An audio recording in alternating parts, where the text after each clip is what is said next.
ایک ہدیہ دیتا ہوں زندگی بھر کے لیے، اس کو اپنا معمول بنا لو، اللہ چاہے گا تو بہت فائدہ ہوگا. اور وہ یہ کہ روزانہ 24 گھنٹے میں 100 مرتبہ سورہ اخلاص پڑھنے کی عادت ڈالو.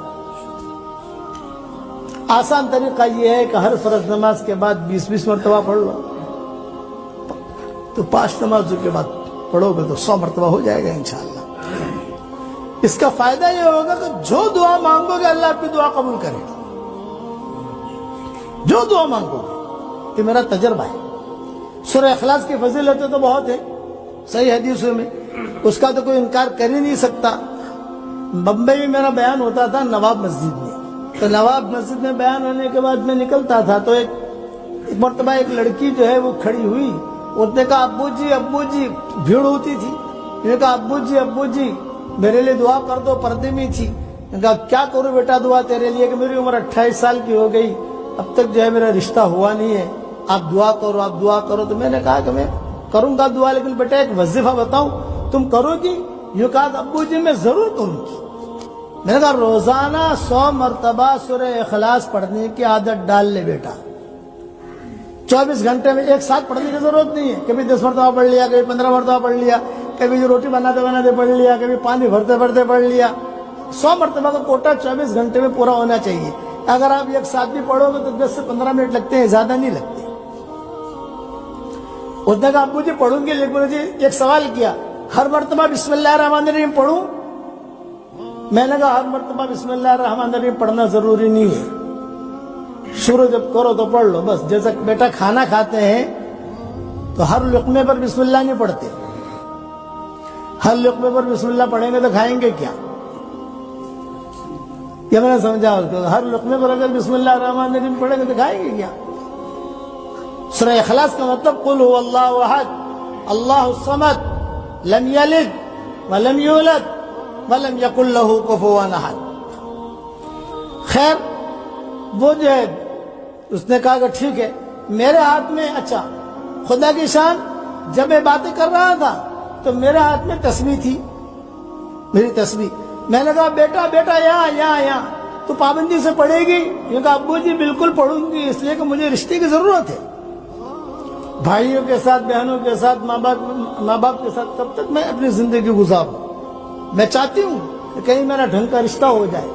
تو میں نے کہا یہ جو میں نے تجھے وظیفہ بتایا ہے یہ جاندار، شاندار، مالدار وظیفہ ہے. جاندار، شاندار، مالدار. جس کو یہ میں نے بتایا اس کی ضرورت اللہ نے پوری کی ہے.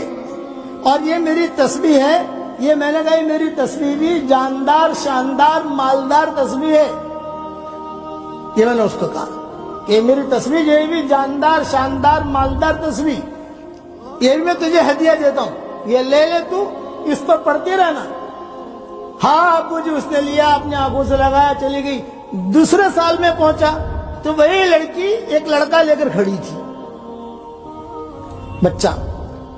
اب میں بیٹھا تو کہا ابو جی تصویر دکھا رہی تھی کہ ابو جی، میں نے کہا تو بچوں نے کہا کہ شاید گزشتہ سال والی ہے. ہاں بیٹا کیا ہوا؟ یہ کہا ابو جی الحمدللہ جاندار، شاندار، مالدار آپ کا وظیفہ اور جاندار، شاندار، مالدار آپ کی تسبیح. اس کی برکت سے اللہ نے مجھے شوہر بھی دیا، اللہ نے مجھے اولاد بھی دی، اور اللہ نے مجھے بہت مال دیا. تو میں نے کہا دیکھ بیٹا یہ اللہ نے مال دیا ہے تو اس کا اسٹاک مت کرنا، اسٹاک کرے گی تو اسٹاپ ہو جائے گا، خرچ کرتی رہنا. پھر اس نے کہا کہ ابو جی خوشخبری اور سنو. یہ کہا سنو. یہ کہا میرے محلے میں بمبئی میں کئی جگہ پر رشتہ دار ہیں، سہیلیاں ہیں، وہ میرے پاس آتی تھی اور کہتی تھی کہ ارے حلیمہ، اس کا نام حلیمہ تھا، ارے حلیمہ تو اتنی اسمارٹ نہیں ہے، تیری شادی کیسے ہو گئی؟ ہم تو کتنی اسمارٹ ہیں، ہماری شادیاں نہیں ہوتی. تو میں کہتی تھی جاندار، شاندار، مالدار. پھر اپنا جو قصہ سناتی تھی، میں روزانہ یہ 100 مرتبہ سورہ اخلاص پڑھتی ہوں، لیکن تو بھی پڑھ. تو ابو جی کئی لڑکیوں کی شادیاں ہو گئی. یہ فضیلت ہے اس کی. اب یہ میرا ہاتھ میں جو تصویر ہے جاندار، شاندار، مالدار، یہ ہمارے سرفراز کو دے رہا ہوں.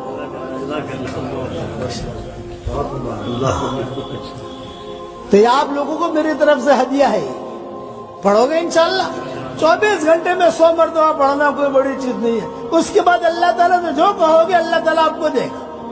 اور آج یہ نیت کرو کہ اب انشاءاللہ ہمیں دین کا کام اللہ کے لیے کرنا ہے. روزانہ صرف ایک نیت کرنی ہے آپ کو 24 گھنٹے میں ایک مرتبہ.